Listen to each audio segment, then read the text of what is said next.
Nah, biar kalau recording progress, semua peserta harus mengklik oke begitu ya. Artinya mengizinkan.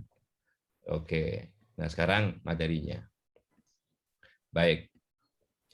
Jadi bicara statistik nih. Jadi karena mata kuliah yang diambil statistika harus tahu apa itu, gitu kan? Apa itu statistika? Jadi statistika itu ya, adalah kalau mau singkatnya ya ilmu pengetahuan tentang data. Mulai dari bagaimana cara mendapatkan data, ya, cara menyajikan data, cara menganalisis, cara mengambil kesimpulan dan sebagainya. Itu dibahas dalam ilmu yang namanya statistika. Ya. Tapi bisa jadi kalau karena mau singkatnya A paling belakang ini jarang di apa namanya ucapkan, jarang diucapkan. Ini rupanya kalau pakai apa namanya oke, jarang diucapkan ya. Nah ini definisi-definisinya atau pengertian-pengertiannya. Ada yang mengatakan cabang dari matematik, ada yang mengatakan cabang dari metode ilmiah dan sebagainya ya. Ini pengertian-pengertian yang berkaitan dengan statistik itu. Tapi pada intinya bahwa statistika itu ilmu pengetahuan tentang data. Ya. Oke. Nah, di mana statistik ini dipakai? Di hampir semua bidang ilmu. Di pemerintahan dipakai, makanya sampai ada Badan Pusat Statistik, BPS. Ya. Di olahraga dipakai. Coba aja kalau lihat olahraga itu ada statistiknya. Olahraga apa aja terserah. Kalau misalnya olahraga sepak bola ya berapa lama main, berapa lama banyak dia ngegulin apa enggak dan sebagainya ya. Jadi di hampir semua bidang kehidupan ini ya, semua bidang ilmu itu dipakai statistik. Di mana aja lah ada. Termasuk di pendidikan juga ya. Nah, bicara tadi sudah saya singgung, bicara statistik dan sebenarnya pemakaian A di belakang itu ada maknanya. Kalau ilmunya itu statistika, tapi kalau mau singkatnya, nanti kuliah apa? Statistik. Nah, sebetulnya nanti kuliah apa? Statistika, gitu ya. Karena statistik itu rumus atau formula dari data. Jadi kalau data itu dinotasikan biasanya dinotasikan dengan huruf-huruf Romawi X gitu ya, atau Y atau Z gitu ya. Nah, kemudian dikasih subscript atau dikasih indeks 1, 2, 3 dan sebagainya yang menunjukkan itu data keberapa, pasti tahu namanya atau pernah dengar namanya rata-rata. Rata-rata sampel.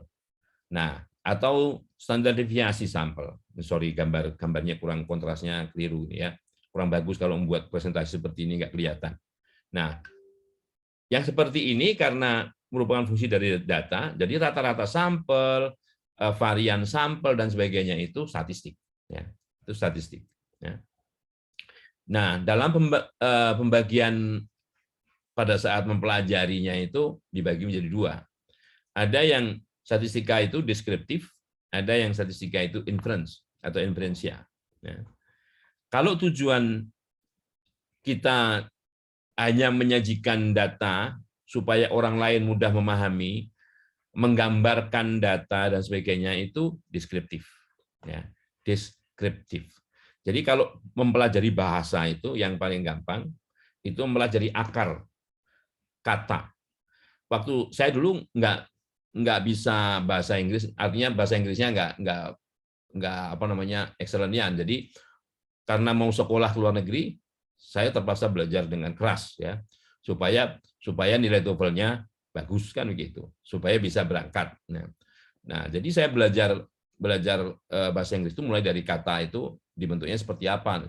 Sama aja bahasa Indonesia ini bahasa serapan ya, bahasa serapan deskriptif. Kalau bahasa Inggrisnya pakai VE gitu ya, ini pakai C deskriptif gitu. Nah, describe itu menggambarkan. Describe.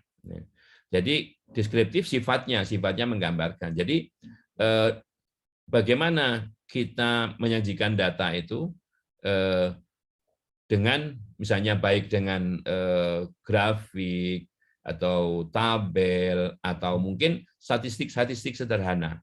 Rata-ratanya berapa, variannya berapa atau mediannya berapa begitu. Itu deskriptif. Nah, lawannya deskriptif itu ada yang disebut dengan inference. Jadi sekali lagi ya, nggak usah dicatat, nanti semua saya kasih. Ya. Jadi kalau inference itu berkaitan dengan misalnya bagaimana dari data yang kita punya itu digunakan untuk menarik kesimpulan. Ya. Data biasanya diambil ukurannya karena itu diambil dari makanya sampel ya, sebagai sampel itu bagian dari populasi. Nah, biasanya sampel yang diambil dari populasi itu ya, walaupun dihitung rata-ratanya, rata-rata sampel, dihitung variannya, varian sampel gitu ya. Nah, itu biasanya digunakan untuk mengestimasi ya, atau bisa juga untuk menguji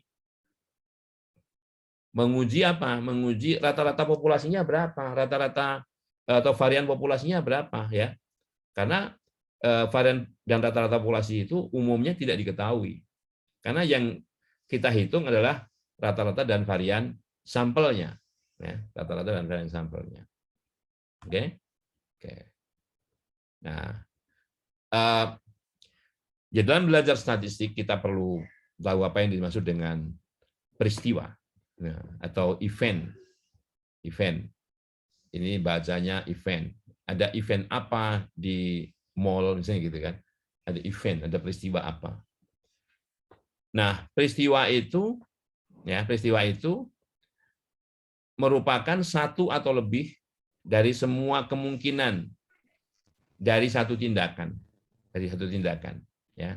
Nah, di tindakan itu kalau berulang-ulang namanya percobaan. Jadi percobaan itu adalah tindakan yang berulang-ulang. Jadi misalnya ini yang dalam pembelajaran klasik statistik itu misalnya gini. Kita tahu kartu bridge standar itu. Kartu bridge standar itu ada as spade, ada king, ada queen gitu ya.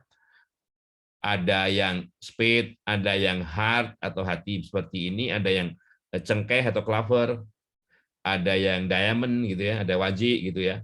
Nah, semua jumlah kartunya itu 52. Semua jumlah kartunya itu 52. Nah, jadi kalau misalnya tidak tahu itu nggak bisa jawab pasti, atau nggak pernah main ini pasti nggak tahu. Jadi gitu ya.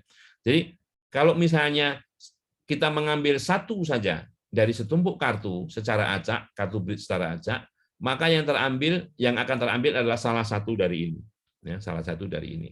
Nah itu kalau hanya satu itu peristiwa tersebut adalah peristiwa tunggal. Jadi peristiwa terambilnya 10 spade. Nah, peristiwa terambilnya as diamond gitu. Ya. Itu. Nah, tetapi kalau misalnya yang ditanyakan terambilnya kartu waru atau apa? Kartu spade gitu ya. Kartu spade itu banyak nih. Ada as, king, queen dan sebagainya itu. Nah, kalau jawabannya lebih dari satu, maka peristiwa itu disebut dengan peristiwa majemuk. Kalau hanya satu, tunggal. Kalau lebih dari satu, majemuk. Ya. Gitu ya. Nah, oke. Biar tahu aja. Nah, setiap peristiwa itu mengandung unsur yang namanya peluang. Ya. Peluang. Jadi kalau tadi misalnya berapa peluang terambilnya kartu waru atau kartu heart gitu ya, atau kartu as misalnya gitu. Nah, itu peluang. Nah, peluang sendiri apa? Peluang itu adalah suatu nilai. Ini definisi ya. Kalau diikuti kata adalah itu definisi. Jadi peluang adalah ini berarti definisi peluang. Kenapa definisi itu perlu? Definisi itu diperlukan supaya tidak terjadi debat kusir. Tidak terjadi debat kusir. Jadi peluang itu nilainya di antara 0 dan 1. Inklusif. Inklusif ini maksudnya peluangnya 0 bisa, 1 juga bisa. Peluang yang sama dengan 0 itu sesuatu yang memiliki peluang yang sama dengan 0 itu contohnya misalnya sesuatu yang mustahil. Sesuatu yang mustahil itu peluangnya 0. Sesuatu yang pasti itu peluangnya 1. Itu. Oke, ada yang bertanya, maaf Bapak, saya izin sebentar. Ya, silakan izin. Ya. Oke, yang menggambarkan besarnya kesempatan akan munculnya suatu peristiwa tertentu pada kondisi tertentu, peristiwa tertentu pada kondisi tertentu. Nah, seandainya misalnya kalau kita punya koin apa namanya rupiah, rupiah itu biasa umumnya gambarnya satunya Garuda. Kalau yang lama lo ya, kalau yang baru mah kadang-kadang hanya misalnya apa tuh gambar angklung yang 1000-an itu gambar angklung, satunya lagi apa baliknya ya. Nah itu misalnya kalau melemparnya di flip seperti ini, lempar undi seperti ini, pada kondisi tertentu itu maksudnya kalau melemparnya di flip seperti ini terus, jangan tentunya tidak sama dengan kalau misalnya dibanting gitu ya.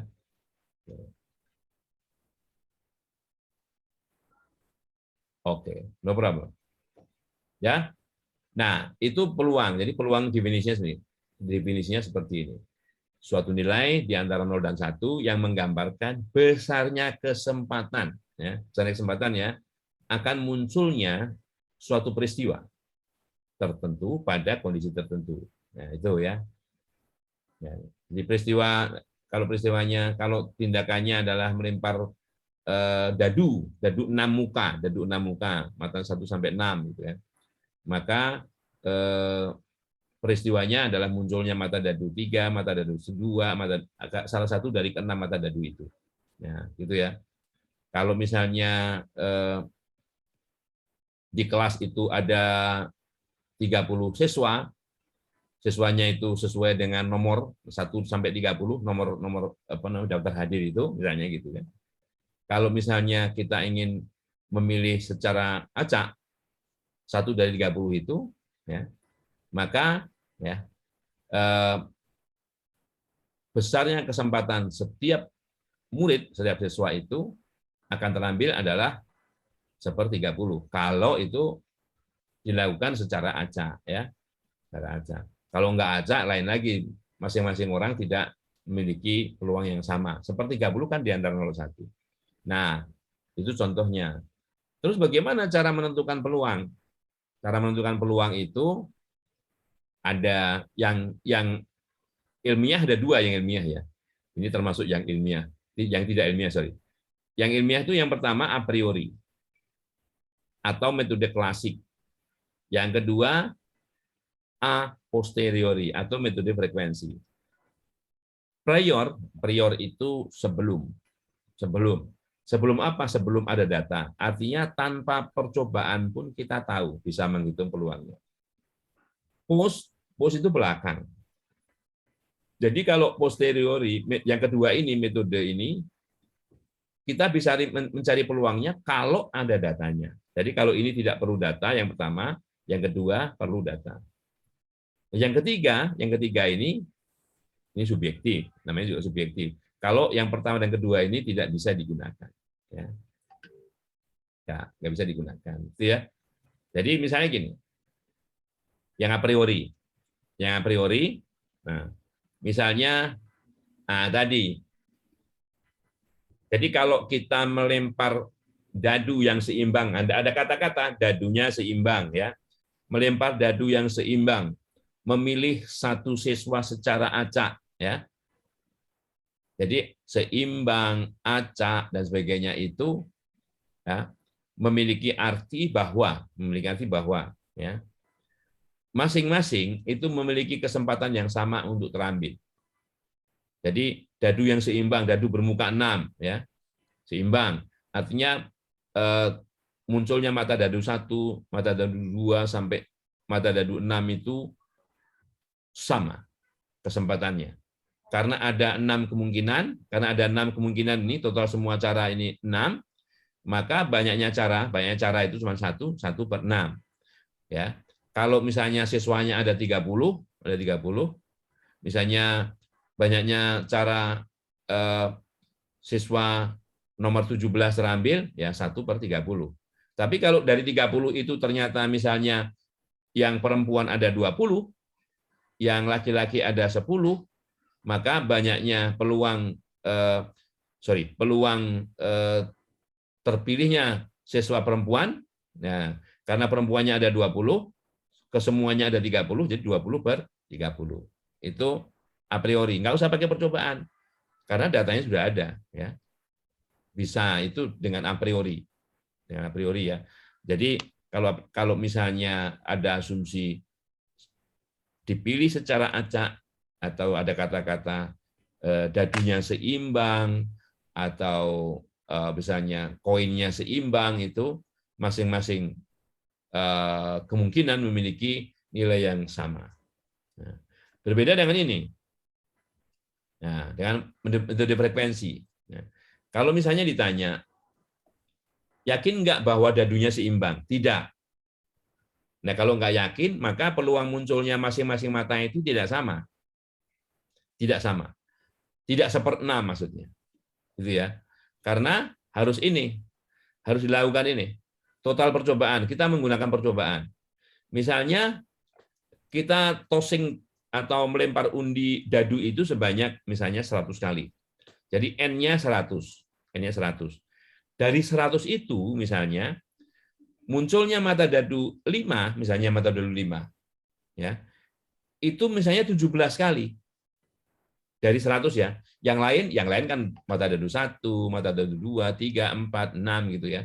Yang 5 itu 17. Kalau kita totalkan memang 100, tapi yang mata dadu 5 itu 17 kali. Jadi peluang munculnya mata dadu 5 dengan demikian 17/100. Tidak 1/6. Ya, tidak 1/6. Tidak persis 1/6. Maksudnya gitu ya. Nah, itu dua cara yang secara ilmiah diakui, yaitu bagaimana menentukan peluang. Jadi menentukan peluang itu ada dua, kita perlu data atau tidak perlu data. Yang tidak perlu data disebut a priori, yang perlu data a posteriori. Sama aja kalau kita dalam diskusi itu kadang-kadang, wah jangan a priori dulu kan gitu ya. Jangan a priori dulu itu tanpa data langsung mengemukakan pendapat itu. Oke. Baik. Kemudian oke. Kita juga tidak lepas dalam belajar statistik itu harus tahu apa itu populasi. Populasi ya. Misalnya nanti kalau sudah sampai membuat proposal tesis ya, nanti kan ditanya populasinya apa. Nah, populasinya apa? Nah, berarti ini harus hati-hati ya, harus hati-hati. Misalnya tentang pembelajaran, siswa SMK di Kabupaten X misalnya. Siswa SMK di Kabupaten X loh. Nah, perlu diketahui di Kabupaten X itu ada berapa SMK ya. Masing-masing SMK itu ada daftar siswa aktifnya. Nah, seluruh siswa aktif yang ada di seluruh SMK itu menjadi anggota dari populasi itu ya. Makanya populasi itu didefinisikan sebagai seluruh objek yang mungkin terpilih ya. Seluruh objek yang mungkin terpilih atau seluruh ciri yang dipelajari. Ciri yang dipelajari. Yang dipelajari apa? Oke, siswa SMK di Kabupaten Lebong misalnya. Ya, lihat di Kabupaten Lebong itu SMK-nya ada berapa? Ada negeri, ada swasta kan gitu kan. Misalnya gitu. Nah, masing-masing punya jadi setidaknya punya daftar atau informasi SMK yang pertama ada sekian siswa, SMK kedua berapa keseluruhannya, sehingga keseluruhannya menjadi anggota dari populasi ini. Kecuali kita bicara sekolah tertentu. Nah, kalau sekolah tertentu berarti populasinya lebih kecil lagi kan, lebih kecil lagi populasinya. Gitu ya. Nah, populasi. Nah, setiap populasi itu kalau misalnya diukur sesuatunya itu misalnya oke lah, itu namanya variabelnya. Nanti karena kita belum bicara variabel. Nah, dari populasi itu kadang-kadang kita ada informasi yang berkaitan dengan populasi itu yang namanya parameter populasi. Jadi parameter populasi itu sesuatu yang digunakan untuk mencirikan populasi itu. dalam artian statistik loh ya, dalam artian statistik. Jadi misalnya rata-ratanya berapa gitu ya. Rata-ratanya berapa? Rata-rata apa? Misalnya gini, rata-rata tinggi badan, kita apa namanya siswa SMK di Kabupaten Lebong. Nah, artinya setiap siswa SMK di Kabupaten Lebong itu diukur tinggi badannya semua ya. Kemudian setelah dijumlahkan, dibagi banyaknya siswa itu kita punya yang namanya rata-rata tinggi badan populasi siswa SMK. Kalau populasi itu seluruh ya, datanya seluruh objek. Kalau tidak diamati seluruh objek, kita nggak bisa mengukur populasi yang nilai ini sebenarnya tidak tahu. Nah, mu ini bacanya mu, notasinya seperti ini, ya. Ini adalah bahasa Indonesia yang kita baca seperti ini itu menggunakan huruf-huruf Romawi ya. Ini huruf Romawi ini. Kita pinjam karakter Romawi ya. Nah, ini Yunani. Ini Yunani. M juga ini. Ini M kecilnya Yunani begini. M kecilnya Yunani begini. M besarnya ya M biasa ya. Sigma kecilnya Yunani ini ya. Sigma besarnya seperti ini sigma. Ini pi, sigma pi besarnya p begini. Pi besarnya pi besar juga. Ini rho itu malah p begini ya. Ini theta. Oke. Nah, ini biasa digunakan untuk menotasikan parameter populasi yang namanya rata-rata. Rata-rata populasi. Ini kalau nggak ada duanya begini, nggak ada pangkat duanya, ini namanya standar deviasi ya. Standar deviasi atau simpangan baku gitu ya. Kalau ada kuadratnya namanya varian gitu. Varian populasi. Nah, ini biasanya digunakan untuk notasi proporsi. Jadi sesuai dengan ejaan atau bunyinya dalam bahasa kita. Kecuali mu ini kan sebetulnya kan kalau bahasa kita rata-rata gitu kan. Kalau bahasa Inggrisnya kan mean, mean gitu. Mean tulisannya mean ya. Nah, ini mu ya. Ini sigma standar deviasi, proportion proporsi ya. Ini nanti untuk korelasi. Nah, theta ini notasi secara umum. Secara umumnya kita gunakan notasi sigma ya. Oke. Nah, bagaimana dengan contoh atau sampel? Contoh atau sampel itu bagian dari populasi. Bagian dari populasi yang digunakan untuk mengestimasi. Nah, ini belum saya ganti ini. Karena kalau kita di wilayah Bogor dan sekitarnya itu lebih suka menerjemahkan mengestimasi itu menduga. Tapi kalau di Jogja dan sekitarnya itu menaksir, gitu ya. Nah, daripada menduga menaksir, kita gunakan mengestimasi sebagai bahasa serapan dari to estimate, ya, dari nilai parameter populasi itu. Kenapa? Karena biasanya populasi itu ukurannya besar. Kalau kita bicara populasi yang besar ya, misalnya penduduk Provinsi Bengkulu atau penduduk Kota Batam gitu kan. Itu kan banyak itu. Ya. Walaupun bisa dienumerasi satu-satu tetap banyak ya. Nah, walaupun jumlahnya misalnya Provinsi Bengkulu atau Kota Bengkulu aja lah yang nggak usah provinsi. Misalnya 250.000. 250.000 itu apakah dalam waktu tertentu kita bisa mendapatkan data masing-masing? Kan tidak mudah mendapatkan data itu. Walaupun masing-masing katakanlah ada nomor HP-nya. Nah, kita kasih informasi, tolong misalnya balas SMS atau WA ini misalnya. Berapakah tinggi badan saudara? Belum tentu semua balas. Ya. Jadi untuk mendapatkan data populasi itu kadang sangat sulit. Ya. Yang gampang kalau memang data populasi itu ada di komputer. Nah, misalnya populasi, misalnya pegawai Pemda Kota Batam misalnya, itu ada di servernya Pemda ya. Jadi kalau kita bicara misalnya berapakah misalnya pendapatan pegawai yang ada di kantor tersebut, nah, tentunya dengan mudah, walaupun semua pegawai juga bisa dihitung, karena datanya ada di situ. Tetapi walaupun datanya ada di sana, tapi kalau yang kita tanya itu tidak ada di komputer itu, ya tidak mudah. Misalnya kalau kita tanya misalnya berapa pengeluaran pegawai itu untuk keperluan pendidikan anak-anaknya misalnya, kan harus ditanya satu persatu, harus tanya satu persatu, ya kan? Nah seperti itu. Dan seperti itu sebetulnya gampang-gampang susah kalau di Indonesia ini. Takutnya kalau kita bertanya seperti itu, nanti dikira kita ini orang pajak nih. Ngapain kok pengen tahu data seperti itu kan itu ya. Nah, sensitif juga. Oke?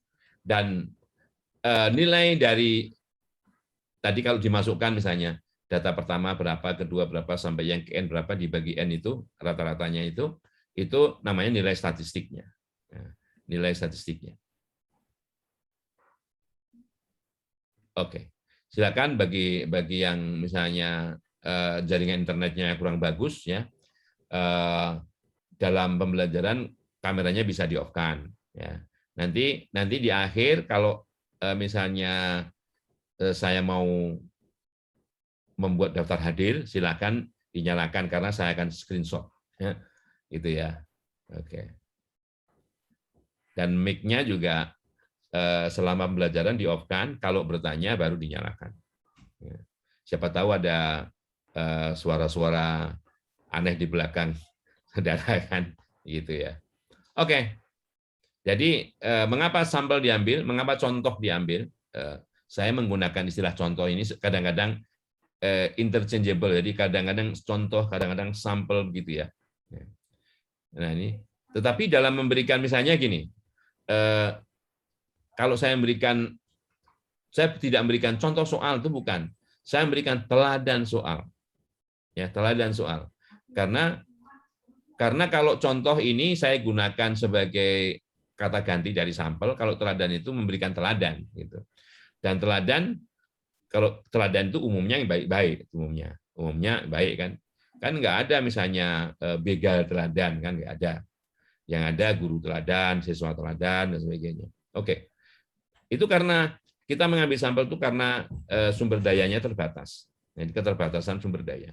Ya. Nah, oleh karenanya kita perlu mengambil sebagian saja ya.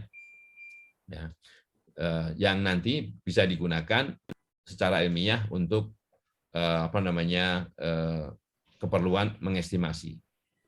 Nah, selanjutnya apa yang dimaksud dengan variabel? Tadi sudah saya singgung mengenai parameter, tapi sekarang variabel.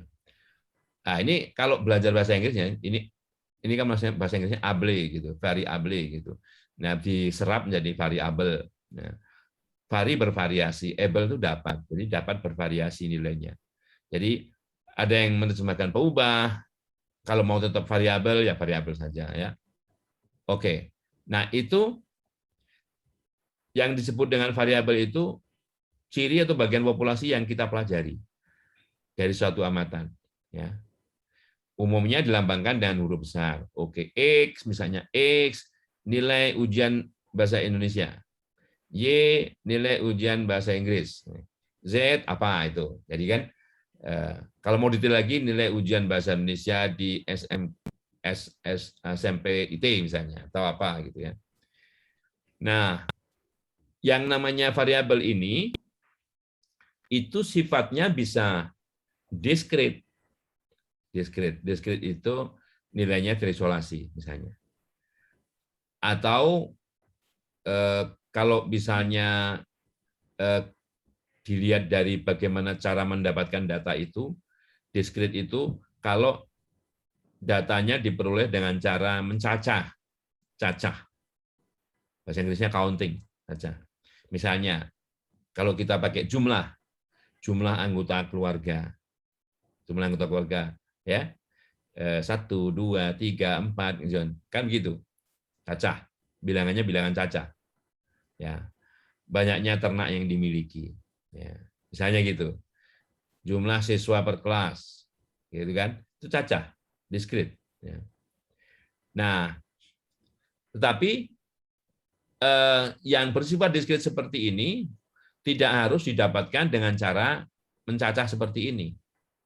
Misalnya, variabel-variabel atau perubahan-perubahan ini yang sifatnya kualitatif. Kualitatif. Misalnya, kan sekali lagi variabel itu kan dapat bervariasi gitu ya, dapat bervariasi nilainya. Misalnya kalau kita tanya jenis kelamin, kita kan nggak tahu misalnya kita di dalam ruangan itu di pintu gitu ya. Siswa-siswa yang akan masuk itu begitu masuk ketahuan oh laki-laki, oh perempuan, oh ya kan gitu kan. Jadi jenis kelamin laki-laki perempuan misalnya. Atau kadang kita membuat kuesioner untuk siswa itu ada namanya pekerjaan ayah atau pekerjaan ibu, ya kan? Nah, pekerjaan itu kan macam-macam. Ada yang misalnya PNS, ada yang pegawai BUMN, ada yang petani dan sebagainya. Nah, itu variabel-variabel seperti itu, variabel yang diskrit, yang tapi tidak didapatkan dengan cara mencacah, ya. Jadi makanya istilah saya itu variabel itu segala sesuatu yang kita rekam, ya. Segala sesuatu yang kita rekam. Kenapa direkam? Karena rekam itu bisa tulis, bisa suara, ya. Dan suara variabel juga, ya. Bisa suara, bisa citra atau gambar dan macam-macam, ya. Nah, selain itu ada variabel yang sifatnya kontinu. Kontinu itu tidak terputus-putus, ya. Nah, yang seperti ini biasanya dicari atau angkanya diperoleh dengan menggunakan alat ukur. Misalnya luas tanah, berat badan, menggunakan alat ukur nih, ya, alat ukur. Termasuk berapa tabungan kita di bank, alat ukur. Alat ukurnya apa? Ya mata uang, rupiah, atau mungkin kalau dolar atau euro dan sebagainya gitu. Itu adalah menggunakan alat ukur. Ya. Itu bedanya. Jadi kontinu dan diskrit. Ya. Oke, itu tipe variabelnya ya. Nah, oke. Nah sekarang tibalah ke sini, ya. Tibalah ke skala pengukuran. Jadi setiap variabel tadi, ya. Setiap variabel tadi itu yang kita dapatkan itu ada skala pengukurannya. Nah, skala pengukuran yang paling sederhana, paling primitif itu namanya nominal. Skala nominal. Tadi kita sudah singgung jenis kelamin, status pernikahan, status kepegawaian dan sebagainya kan. Ada misalnya ada PNS, ada CPNS, ada apa lagi gitu kan. Nah, di sini jenis kelamin laki-laki perempuan, status pernikahan misalnya belum pernah nikah, pernah nikah dan sebagainya, atau terserah ininya bagaimana mendefinisikannya kategori. Nah, yang seperti ini kalau kita mau analisis dan diangkakan itu dibuat menjadi angka, dirubah menjadi angka. Angka itu hanya menunjukkan kategori. Misalnya jenis kelamin laki-laki kita beri angka 0. Jenis kelamin perempuan kita beri angka 1. Apakah berarti 1 itu lebih besar dari 0? Apakah yang jenis kelaminnya perempuan itu lebih besar daripada jenis kelaminnya laki-laki? Kan enggak. Oke, pekerjaan misalnya 1 TNI Polri, 2 PNS, ya, 3 pegawai BUMN. Emangnya 1 di sini lebih kecil dari 2? Kan enggak. Nah, itu skala-skala yang seperti itu skala nominal artinya. Ya. Nominal arti, jadi angka hanya melambangkan sesuatu. Nah, biar bisa diurutkan, oke, memang 0 itu lebih kecil dari 1, maka ditambahlah persyaratannya bisa diurutkan dan namanya menjadi skala ordinal. Ya, ordinal. Ya, ini ord itu urutan, order itu urutan. Jadi sifat al ini kata sifat, ya. Jadi ordinal kata sifat bisa diurutkan. Nah, jadi misalnya dalam hal penentuan juara, juara 1, juara 2, juara 3 gitu ya. Ini datanya datanya sudah dalam bentuk peringkat, atau data-data yang sudah dalam bentuk peringkat itu skala ordinal. Misalnya juara 1, juara 2, juara 3. Nah, juara 1 itu tentunya nilai-nilainya, nilai itu kinerjanya, setidaknya lebih besar atau sama dengan juara kedua. Betul apa tidak?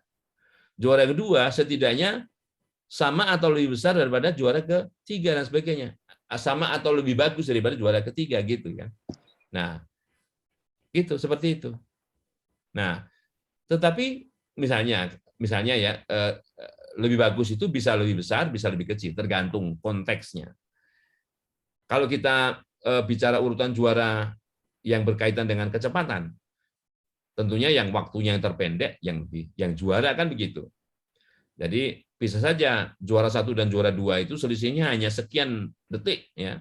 Sedang yang juara ketiganya jauh di belakang bisa belasan detik kayak gitu. Jadi di sini dalam hal ini ordinal itu hanya sebatas kita bisa menempatkan yang satu lebih kecil dari yang lain atau lebih besar dari yang lain apa tidak. Ya. Urutan ya, urutan. Tapi yang seperti ini juga hati-hati dengan nominal. Misalnya begini, pada saat kita membuat kuesioner, misalnya pendidikan orang tua, kalau kita atau kalau bunyinya lama orang tua sekolah, kalau lama orang tua sekolah dalam tahun, ya.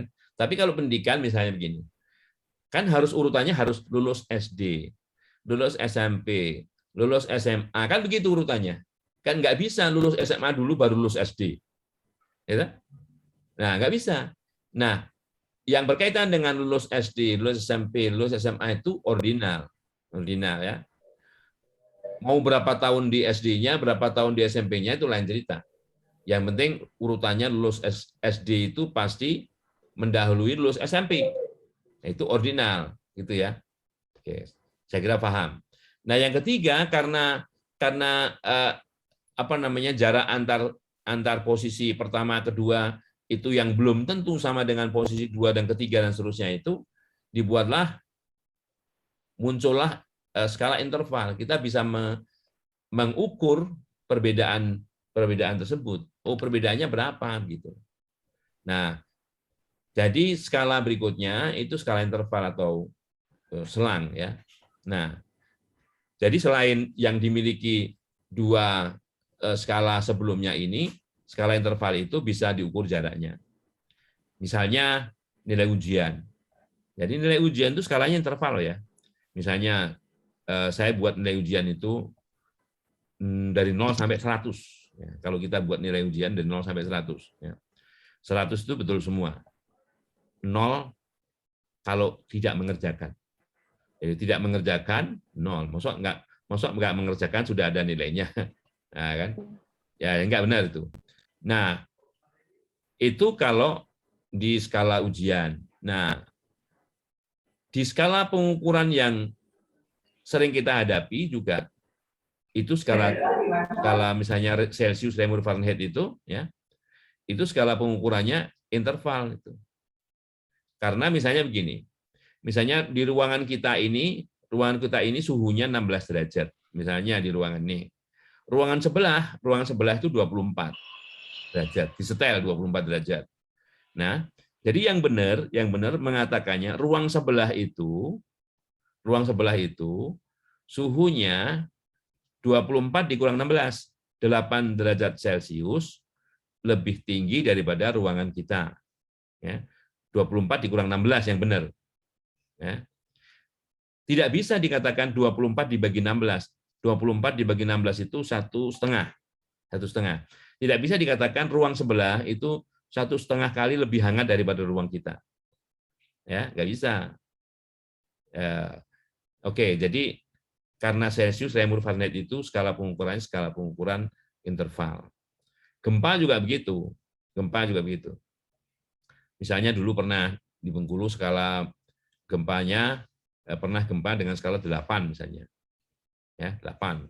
Hebat sekali gempa 8. Dulu misalnya di Liwa itu katakanlah skala gempanya 7 gitu ya. Kalau dilihat 8 sama 7 itu. Kalau dibagi 8/7 itu hanya 1 lebih dikit ya. Apa berarti kerusakan gempa akibat gempa di Bengkulu itu 1/7 kali yang di Liwa? Enggak. Jadi bisa jadi itu kalau yang 8 itu dibanding yang 7 skala pengukurannya, skala kerusakannya bisa jadi 5 kalinya, bisa jadi 10 kalinya gitu. Karena ini skalanya skala interval. Ya. Atau analoginya begini, murid kita si A nilai ujiannya 100, si B nilai ujiannya 50. Apa A bisa dikatakan 2 kali lebih pintar daripada B? Tidak. Tidak. Ya. Itu hanya nilainya aja. Yang benar mengatakannya selisih nilai A dan B itu 100 dikurang 50. 50. Nah, agar bisa skalanya pembagian seperti itu, maka ada skala yang keempat, namanya skala rasio. Ya. Skala rasio atau nisbah. Nah, jadi gitu. Nah, jadi yang membedakan antara skala interval dan rasio itu bagaimana? Oke, yang gampang begini. Ya. Gampangnya begini. Kalau skala pengukuran itu ada nilai nolnya ya, nol. Apakah nol itu nol mutlak atau nol tidak mutlak? Maksudnya, nol mutlak itu misalnya begini, 0 rupiah itu kita nggak punya uang, 0 rupiah. 0 sentimeter nggak punya panjang, 0 misalnya itu nggak punya tinggi, 0 liter nggak ada isinya. Nah, tapi di sini 0 Celsius itu konsensus. Konsensus bahwa 0 Celsius itu kalau air membeku. Nilai ujian 0 itu konsensus karena siswanya tidak mengerjakan. Dia tidak berarti bodoh. Walaupun pintar kalau tidak mengerjakan ya 0. Oh, nggak mengerjakan nilai itu. Ya, gitu. Jadi kalau nilai 0 itu adalah nilai 0 mutlak dari sebuah pengukuran, maka skala pengukuran itu adalah skala pengukuran yang sifatnya rasio. Ya, rasio. Karena yang interval itu hanya beberapa saja. Ya. Beberapa saja. Ya. Ini skala pengukurannya rasio. Oke? Oke. Nah, oke, saya akan pindah dulu, kecuali ada yang ingin bertanya dulu ya. Pindah ke materi yang lain. Ya. Dari yang lain. Ada yang ingin bertanya? Halo, Assalamualaikum, Pak. Ya. Kayaknya ada yang bertanya nih. Halo, Assalamualaikum, Pak. Ya, silakan. Ya, Pak. Bismillahirrahmanirrahim. Perkenalkan, nama saya Latifah, Pak. Ya, silakan. Tadi Bapak udah menjelaskan statistika itu yang nominal. Yang saya tanyakan nominal, Pak. Nominal itu adalah angka menunjukkan kategori. Contohnya itu jenis kelamin atau lain-lain.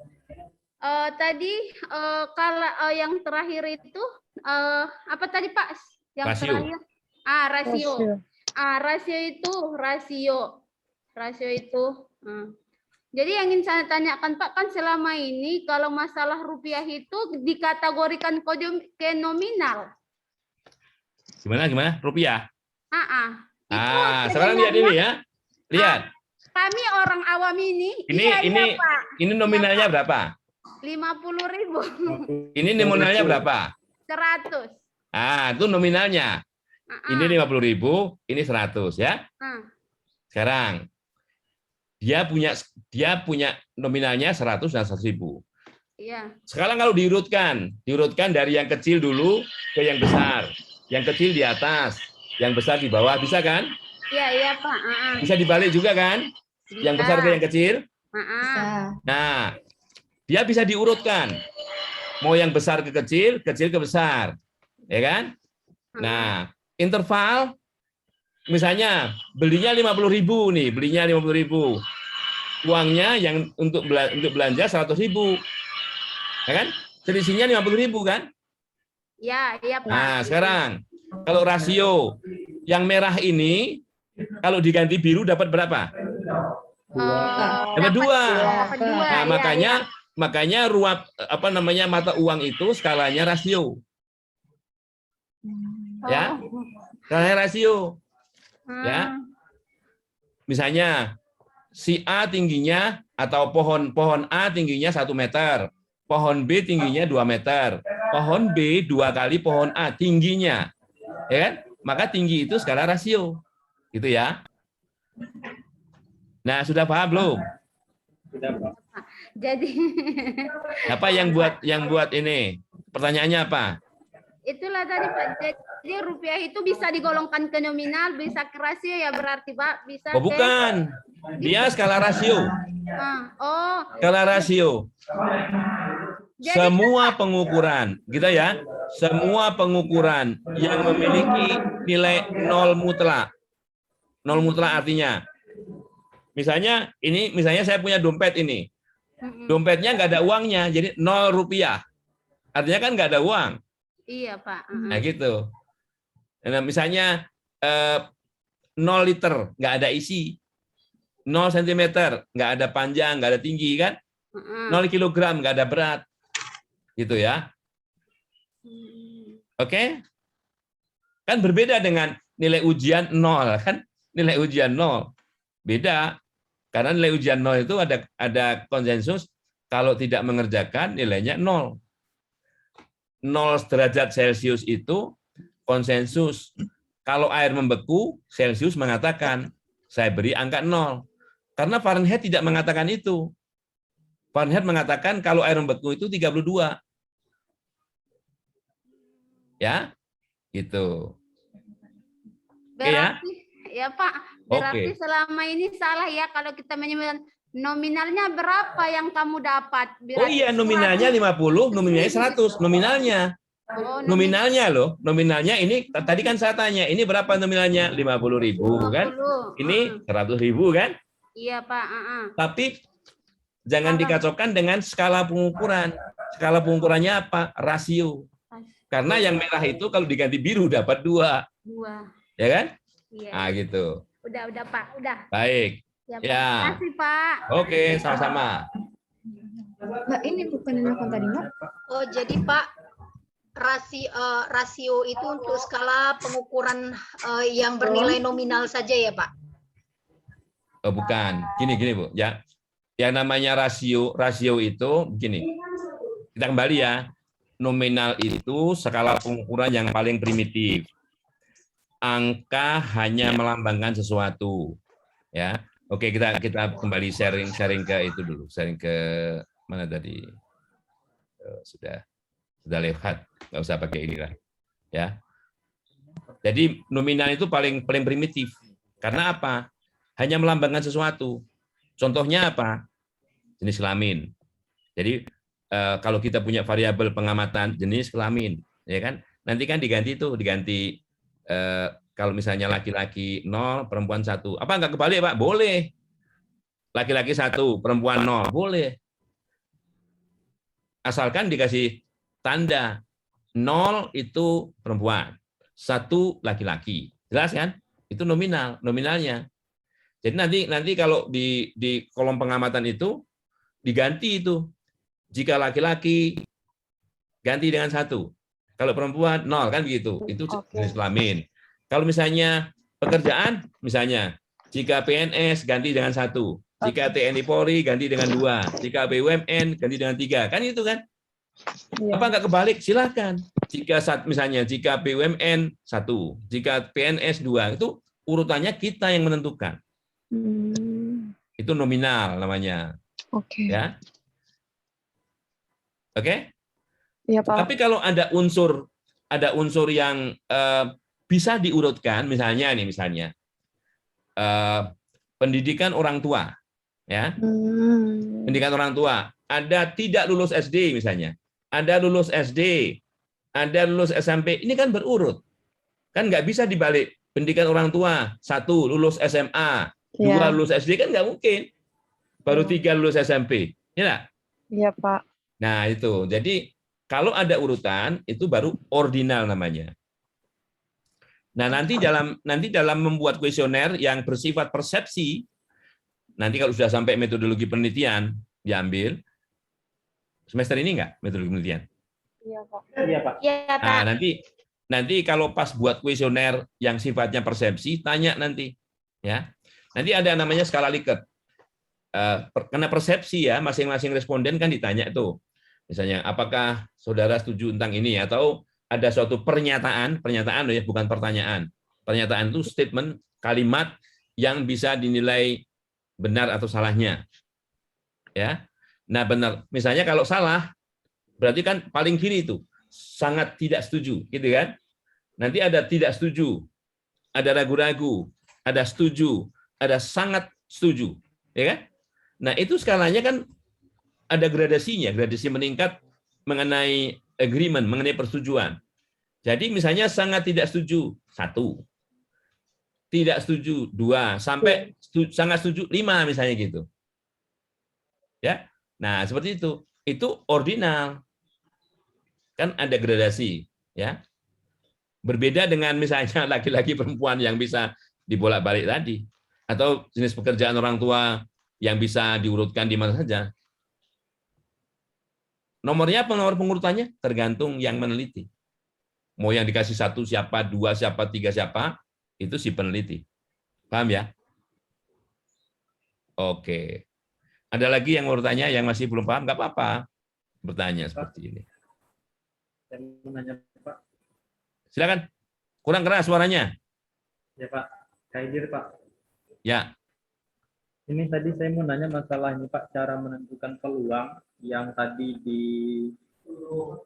sebelum populasi itu kan ada, jadi kita seperti Bapak tadi mencontohkan batu dadu tuh. Jadi kan itu kan ada M per N. Jadi ya kalau M itu tadi kan banyaknya muncul. Kalau kita ada kesempatan misalkan 20 kali, ternyata yang terbanyak itu ada 2 angka. Seperti apa, Pak? Oke, sebentar ya. Jadi saya berikan ilustrasi di sini.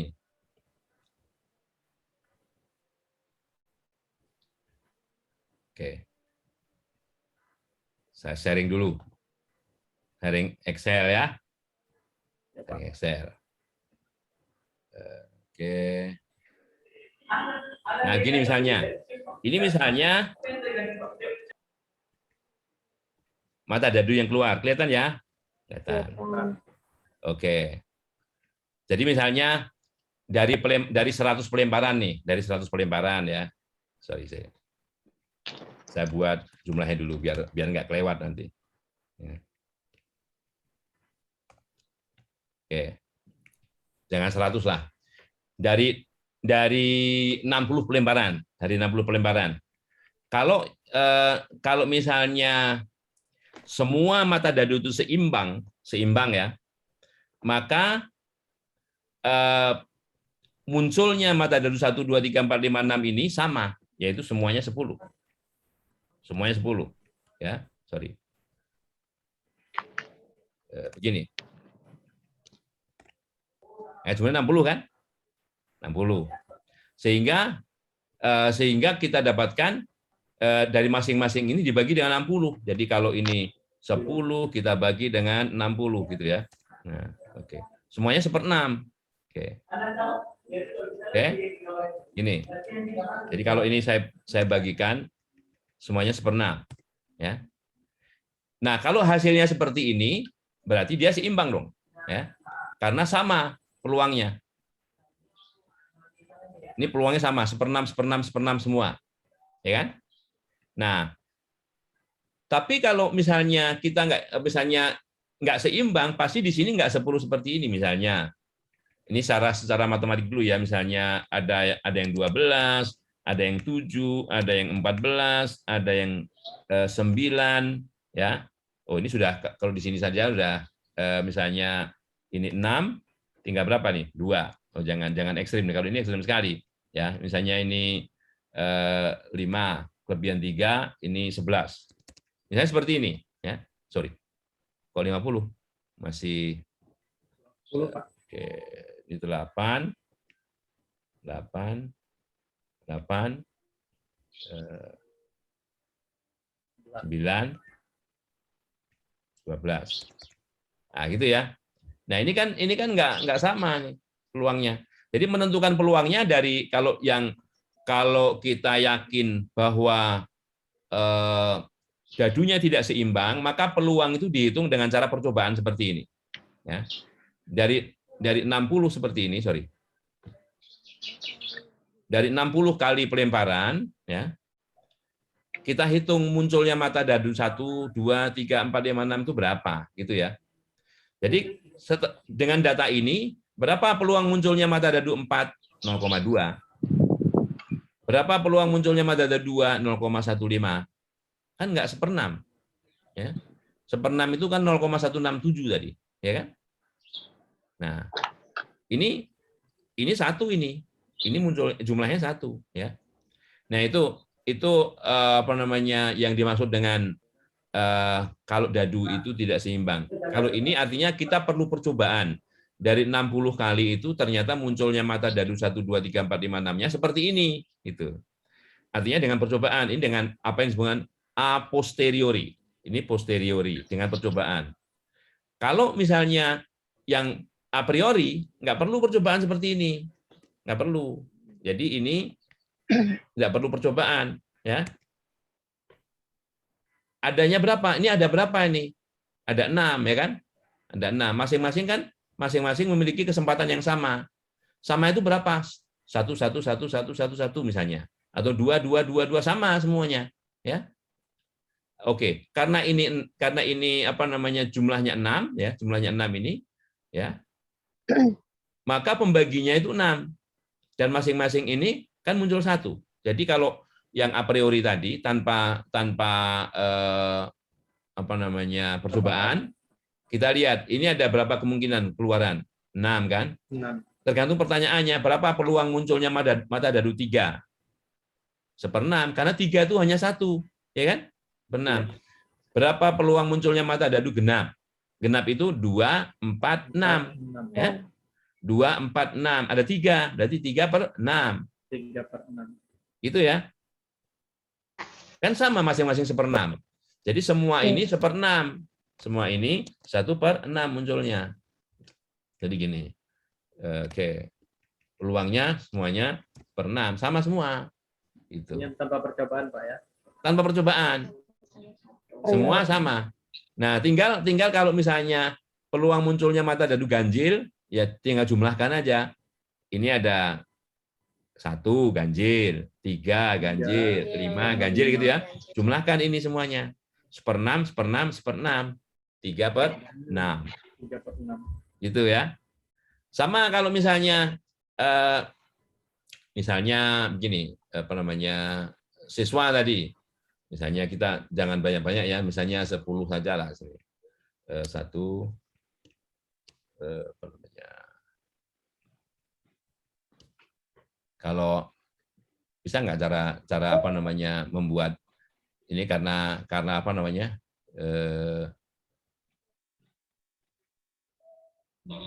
sebetulnya ini apa namanya ada cara yang cepat bikin garis gini, tapi karena saya tidak menggunakan Windows ini 10 ya, misalnya gitu ya.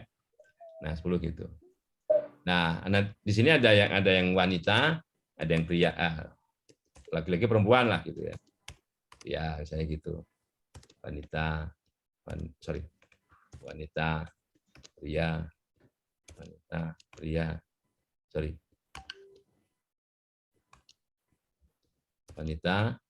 wanita. Nah, andainya randomnya seperti ini, seandainya randomnya seperti ini. Ya. Apabila misalnya pemilihan siswa ini siswanya diberi nomor ya 1 sampai 10 ya. Dipilih secara acak. Nah, ada kata-kata acak. Karena ada kata-kata acak, maka masing-masing orang ini memiliki kesempatan yang sama, yaitu 1/10, karena cuma 10, ya. Dan 10 ini semuanya. Ini 1/10, 1/10, 1/10, 1/10, 1/10 gitu ya. Gitu. Nah, kalau ditanya misalnya berapa peluang yang terpilih itu wanita gitu ya. Nah, ini wanitanya ada berapa nih? 1, 2, 3, 4, 5, 6. Ya. Yang masing-masing 1/10. Jadi 6 kali 1/10. 6 per 10. Kan begitu. Ya. Gitu caranya. Ya. Nanti trik-trik dalam menyiasati. Misalnya ini kebetulan kan kita bisa ngelihat nih ya, bisa ngelihat wanitanya berapa, prianya berapa ya. Kan daftarnya kan cuma sedikit. Coba kalau daftarnya berhalaman-halaman, gimana caranya? Nanti saya ajarin. Nah, ya, nanti saya ajarin. Oh, wanitanya ada ini ya. Oke lah. Gini aja lah misalnya. Oke, ini wanita, pria ya. Ini caranya begini. Jadi setiap kalkulasi nanti kita buat apa yang namanya array. Ini kita sorot dulu. Kita sorot dulu begini, ya, diberi nama. Namanya apa? Oke, kelas misalnya. Kelasku gitu. Kelas Q gitu ya. Nah, ini namanya kelas Q. Nah, jadi kita bisa menghitung di sini berapa banyak di kelasku itu yang wanita. Itu pakai namanya count, ya. Count if. Ya. Count itu mencacah, if ya. Nah, ini yang kita hitung di mana? Kelasku. Nah, begitu kita ketik kelasku begitu, dia nyorot itu, ya kan? Nyorot. Mau di kelasku itu yang dihitung apanya? Kriterianya apa? Kriterianya wanita. Ya. Ada berapa banyak? 6 kan? Kalau ini kita kopikan di bawahnya 4, ya kan? Coba di sini kita ganti pria. Dia ganti sendiri, ya kan? Nah itu nanti yang seperti itu saya ajari dalam apa namanya pembelajaran statistik ini, ya. Oke ya, jadi ini sifatnya kalau yang seperti ini, kalau di sini diganti berubah, di sini berubah gitu. Oh. Ya. Nah, oke. Gitu apa namanya? Nggak tahu, tadi sudah jawab pertanyaannya belum? Kalau ini tadi Pak, kalau yang 10 tadi itu yang muncul itu kemudian sama itu ada 2 Pak, nilai tertinggi. Jadi yang kita masuk itu yang mana satu Pak? Contoh tadi kan wanita pria. Ternyata nilai tertingginya sama-sama gitu. Di mata dadu tadi yang sama itu misalkan yang nomor 5 dan 4 itu sama dia dari 60 kali percobaan dia nilai sama sih. Tadi kan itu subtopik atau pembahasannya mengenai bagaimana kita menentukan peluang. Iya. Jadi menentukan peluang itu ada 2 macam, namanya a priori tanpa data. Nah, sekarang gini, kenapa tanpa data? Tanpa data. Kalau kita misalnya tahu kondisi, misalnya tadi saya sebutkan, kalau ada, makanya dalam pembelajaran matematik di buku sampai dengan SMA, itu kalau bahasan statistik, misalnya melempar dadu yang seimbang, ada kata-kata seimbang di situ. Melempar mata uang logam seimbang, ada kata-kata seimbang. Ya. Mengambil sebuah kartu secara acak, ada kata acak. Nah, seimbang, acak, dan sebagainya itu mempunyai makna bahwa setiap individu yang ada di situ memiliki kesempatan yang sama untuk terambil. Sama seperti siswa yang saya contohkan tadi. Nah, kalau siswanya ada 10, masing-masing memiliki kesempatan yang sama untuk terambil 1/10 atau peluangnya itu 1/10. Ya. Kalau acak loh ya. Kalau nggak acak lain lagi. Nah, misalnya, dari 10 siswa itu karena saya ada yang kenal, nah itu sudah bias itu namanya. Itu nggak acak. Ya, itu tidak acak. Kalau acak itu masing-masing memiliki kesempatan yang sama. Paham ya? Oke. Baik. Ada lagi yang ingin tanyakan? Nggak ada. Terima kasih Pak. Ya oke. Jadi ini jam masih 23 menit. Kita lanjutkan dengan materi berikutnya ya. Oke. Kelihatan ya? Baik. Kelihatan Pak. Oke. Walaupun di materi pertama tadi di belakangnya masih ada hal-hal yang lain, tapi itu tidak saya sampaikan karena kurang begitu penting ya. Nanti bisa dibaca sendiri. Nah, Sekarang ini topiknya mengenai beberapa statistik penting. Nah, ini khususnya yang saya sebut di sini penting itu adalah statistik deskriptif yang sering digunakan untuk mendeskripsikan dari data kita. Ya. Jadi kita kalau punya data itu ya sebetulnya yang kita pelajari adalah bagaimana data itu memusat, ya, dan bagaimana data itu menyebar. Bagaimana data itu memusat dan bagaimana data itu menyebar. Nah, ukuran pemusatan data itu ada beberapa. Ya. Yang pertama, yang saya kira udah kenal semua, cuman nggak ngerti maknanya atau belum tahu maknanya. Ya. Yang pertama rata-rata.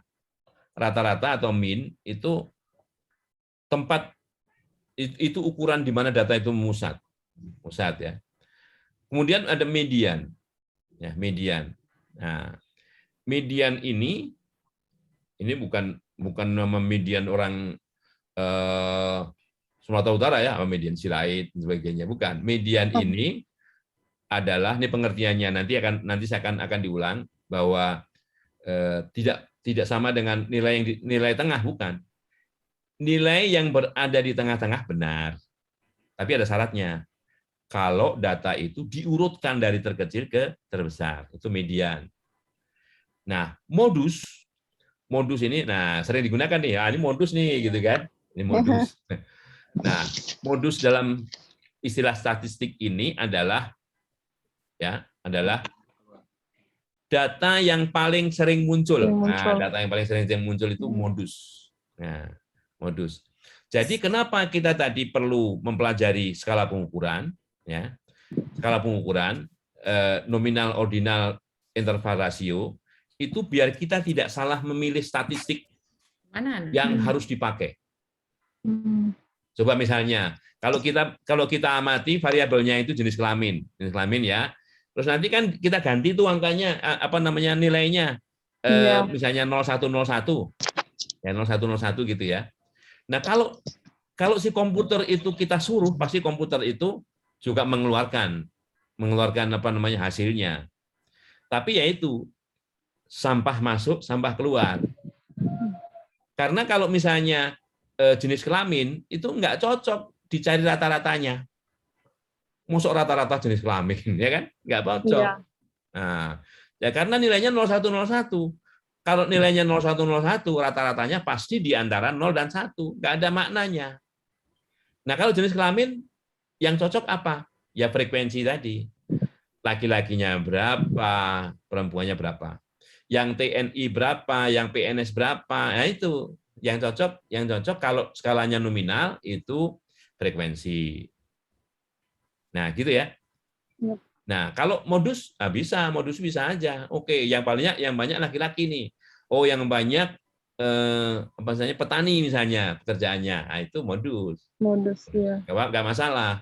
Tapi nggak cocok untuk mini untuk rata-rata. Nah, gitu. Untuk median juga kurang pas.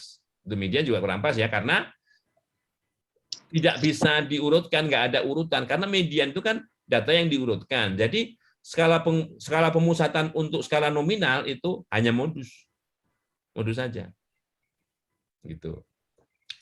Oke, nah ukuran penyebaran data mungkin pernah dengar apa yang disebut dengan varian ya, atau ragam atau varian atau standar deviasinya gitu ya, standar deviasi. Ini ukuran bagaimana data itu menyebar, Ya. Kalau skala pengukurannya nominal tidak ada ragam, tidak ada simpangan baku, nggak ada, tidak ada jangkauan, nggak ada.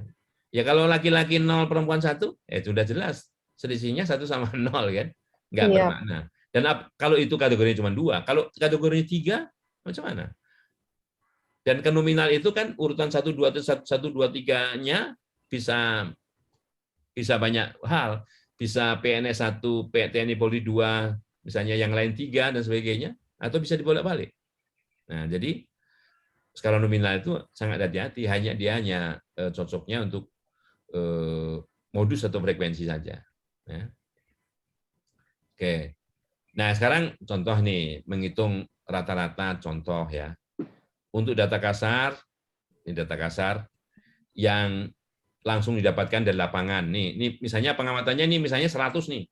Data pertama, kedua, ketiga, keempat sampai ke 100 dijumlahin dulu dibagi 100. Kan rata-rata begitu.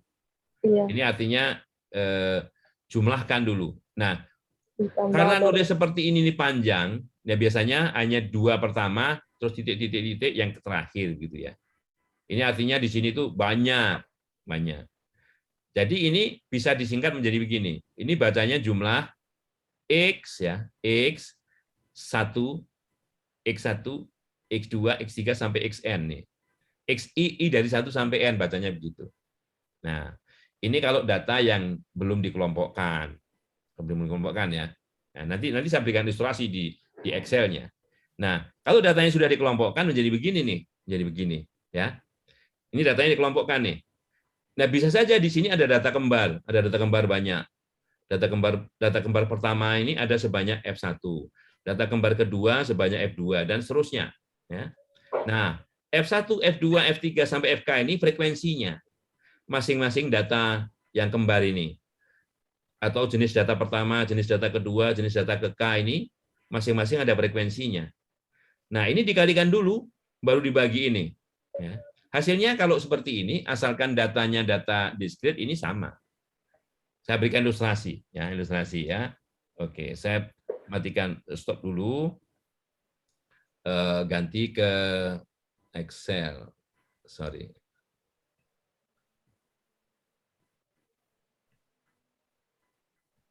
Nanti Excel-nya juga saya pokoknya semua bahan yang ada di kuliah ini saya kirim ya, nanti bisa dipelajari.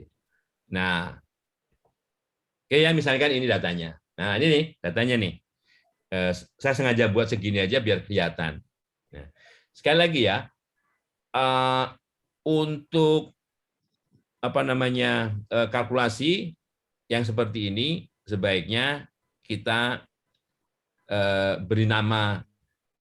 Ini namanya array atau matriks ini. Array atau matriks. Susunan baris dan kolom ya. Nah, disorot dulu seperti ini caranya.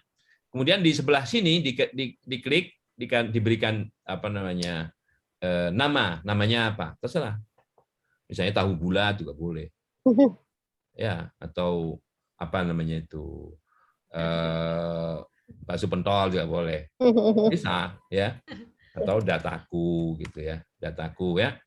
Kemudian setelah diketik situ tekan enter begini. Nah, sekarang ini namanya dataku. Artinya begini, di mana saja kita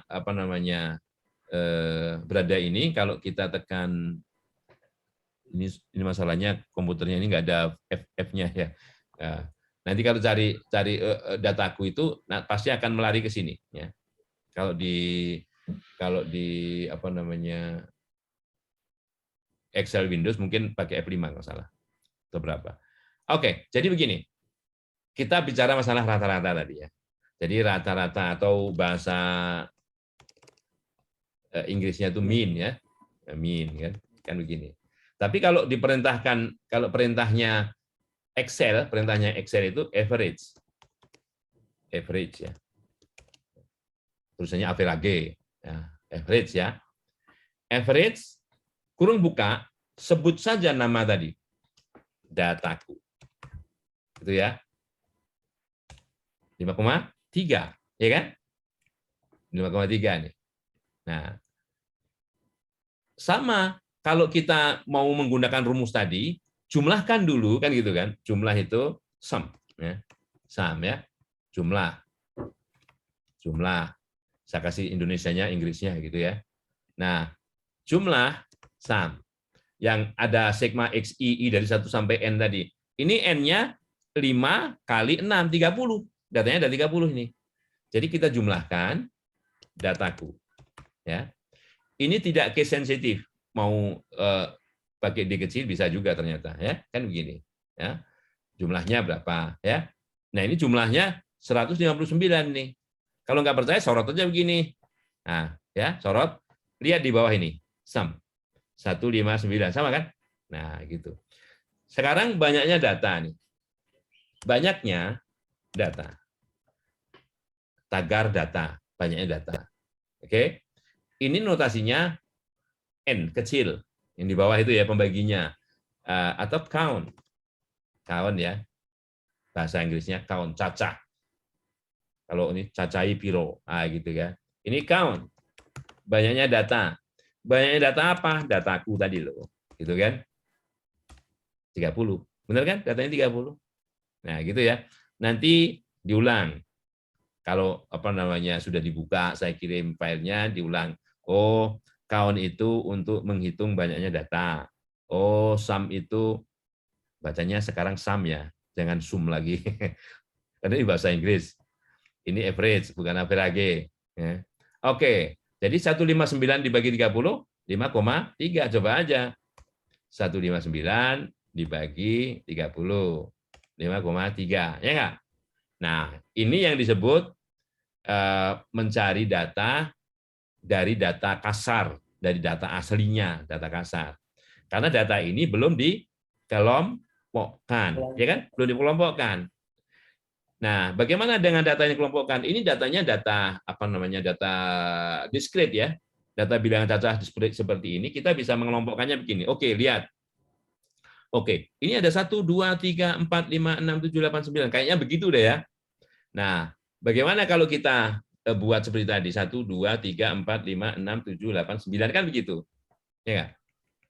Nah, ini X-nya nih. Ini X-nya. Ini frekuensinya. Frekuensinya. Frekuensi. Ya, frekuensi. Itu tadi sudah saya ajari. Count, kan? Count, ya. Sorry, ini count if. Ya. Count itu cacah jika. Nah, datanya mana? Datanya dataku ini lah. Ya. Dari dataku itu berapa banyak yang nilainya sama dengan 1, kan gitu. Ini baca, ini artinya begitu ya. Dari dataku ini berapa banyak yang nilainya 1? Nah, ini tinggal enter. Oh, ada 4. 1, 2, 3, 4, ya. Kan gitu. Nah, ini menghitung frekuensinya. Betul kan? 1, 2, 3, 4. Nah, gitu. Nah, kalau manual ya itu sendiri kadang-kadang karena silap mata nggak yakin kan gitu. Oleh karenanya kita menggunakan bantuan Excel ini. Saya istilahkan ini namanya otomatis tapi manual. Otomatis. Karena pakai Excel. Manual karena satu persatu ngitungnya ya. Jadi ini. Kemudian ini kita copy. Kita copy ke bawah. Ya. Ya. Nah, sekarang muncullah ini 4322 43354. Ya. Jumlahnya 30, ya kan? Frekuensi ini jumlahnya 30. Nah, kalau menghitung rata-rata dengan cara ini, dan ini kan cuma 9 macam nih. Kalau ini kan 30 data, ini cuma 9 macam. Tapi masing-masing macam ini muncul sebanyak sekian kali. 5-nya ada 4, 6-nya ada 3 dan seterusnya, ya. Ini kita kalikan dulu coba kalau istilahnya ini kita kalikan nih. 1 kali 4. Caranya begitu ya. Nah, 1 kali 4. Kemudian di copy. Kontrol copy, kontrol C ke bawah. Bawah, kontrol V, paste. Nah, gitu ya. Nah, sekarang masing-masing ini dijumlahkan dulu. Oke, jumlahkan. Jumlahkan kan? Sum. Sorry. Ini saya kasih cara sulit dan cara gampangnya nanti ya. Ini cara sulitnya dulu. Jadi ini biar tahu semua dasarnya. Ini jumlahnya sama dengan 159 sama dengan yang di atas tadi 159 kan? Nah, sekarang jumlah frekuensinya berapa? Ini jumlah frekuensi ini. Kopikan aja ke sini ya. 30 kan? Harus 30, kalau nggak 30 salah.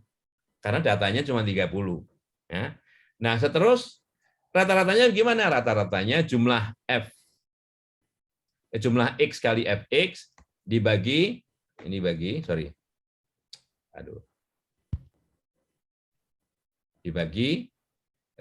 jumlah F ya.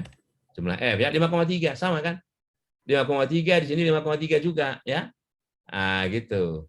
Ini rata-rata dengan rumus pertama yang di atas kalau dari data aslinya ini rata-rata kalau data-data ini dikelompokkan dulu.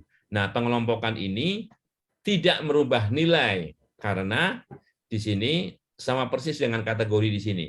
1, 2, 3 ya. Ini tidak dalam bentuk selang karena masing-masing nilai di sini ada di sini semua ya, ada di sini semua. Ada di kategori ini. Salah satu dari ini. Kalau nggak 1 ya 2 sampai 9 ini. Nah, itu bahasan mengenai rata-rata. Nah, gitu ya. Nah, kita ada pertanyaan? Saya simpan dulu. Saya simpan dulu. Ctrl S. Nah, gitu ya. Ctrl S. Nah, sementara kalau datanya itu saya lanjutkan di PowerPoint-nya sebentar. Nah, ini tadi udah. Ya. Nah, kalau kadang kita kalau mengambil data sekunder di dinas-dinas dan sebagainya itu atau BPS sebagainya, itu kita mendapatkan data hanya informasinya seperti ini. Kelasnya, kemudian di sini ada frekuensinya. Ini kelas frekuensi ya, kelas frekuensi. Nah, ini maksudnya kita tidak tahu nilai sebenarnya itu berapa di sini ya. Tetapi setelah dikelompokkan ada 2 nilai ya, ada 2 nilai yang sebetulnya yang nilai sebenarnya itu terletak di antara 34,5 dan 42,5. Ini 2. Kenapa? Frekuensinya 2. Ada 10 nilai yang nilainya terletak di antara 66,5 sampai 74,5. Ada 10 di sini.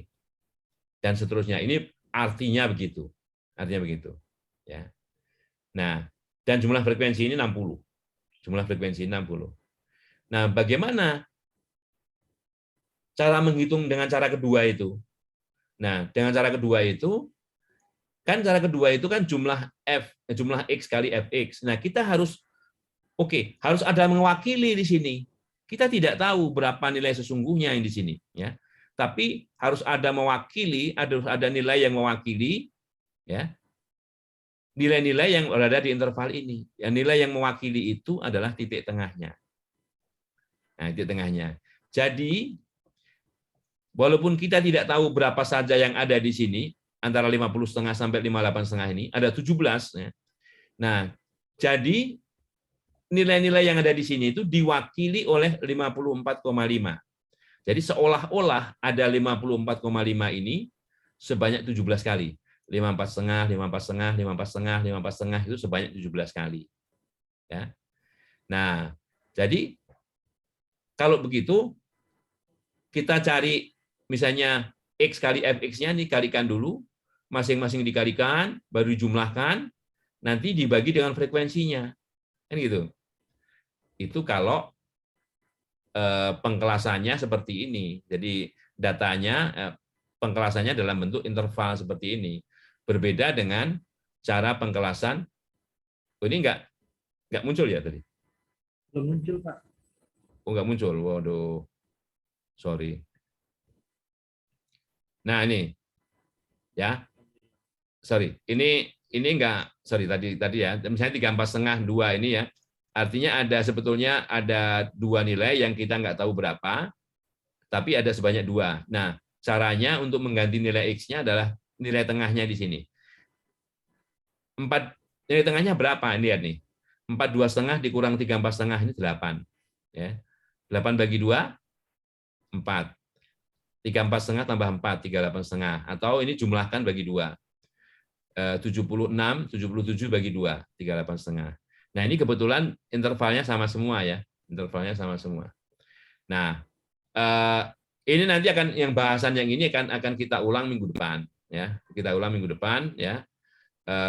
Oke, saya akan kembali sedikit ke yang Excel tadi, Ya. Tadi saya bilang ada cara yang cepatnya begini. Ya. Sementara ini kan tahunya kan cuman sum jumlah aja ya namanya. Nah, bagaimana menghitung 159 ini tanpa harus mengalihkan dulu ini? Tanpa harus mengalihkan 1 kali 4, 4, 2 kali 3, 6, dan sebagainya. Caranya begini. Ya. Asalkan datanya berpasangan, nih berpasangan ya. Kita ketikkan sum. Sum itu jumlah. Produk. Produk itu perkalian. Ya. Yang dijumlahkan perkalian dari. Itu ya. Perkalian dari. Pasangan ini, ya pasangan itu, koma atau titik koma, di sini di komputer saya titik koma, pasangannya ini. Ya. Kurung tutup.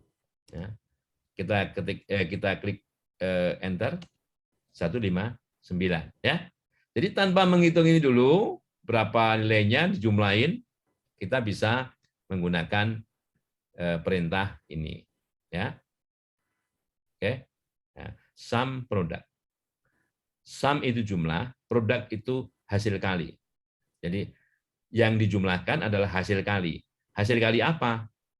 Ini pasangan I7 sampai I15 ini dengan J7 sampai J15. Jadi sama aja ini perintahnya. Paham ya? Nah, nanti bisa ini tambahan pelajarannya sedikit-sedikit ya, tambahan pelajaran sedikit-sedikit biar masuk nanti ya. Oke. Baik, mungkin saya akhiri dulu, kebetulan ini juga sudah 14.39, 1 menit sebelum selesai ya. 1 menit sebelum selesai. Kalau ada yang ingin ditanyakan, silakan ditanyakan. Ini ada 1, 2, 3, 4 kali 5, 20 kurang saya sendiri 19 ya. Ini Bu Ernita bisa dinyalakan sebentar. Ya. Boleh sebentar Pak, tanya Pak. Ya, silakan. Ini Pak tadi kan ini banyak nih rumus-rumus cara mencarikan rumus yang Bapak ajarkan ke kami nih Pak. Jadi Suaranya kurang keras. Kalau boleh nggak Pak, kami misalkan menghubungi Bapak di luar jam kuliah ini Pak, misalkan ada bertanya sesuatu gitu Pak, Bapak. Oh ya, nggak apa, lewat WA itu. Jadi sampaikan aja lewat WA itu ya, lewat WA itu nanti biar apa namanya yang lain juga mengerti kalau ada yang ditanya oleh temennya gitu ya. Di grup WA Pak ya? Ya, di grup WA aja. Ya. Ya, terima kasih Pak. Oke. Sekali lagi saya screenshot 1, 2. Oh, sudah yang keluar lagi ini. Siapa yang keluar tadi? Terpental ini kayaknya ya. Ya udah nggak apa-apa lah. Tadi sudah saya screenshot. Nggak apa. Oke ya. Nah, sekali lagi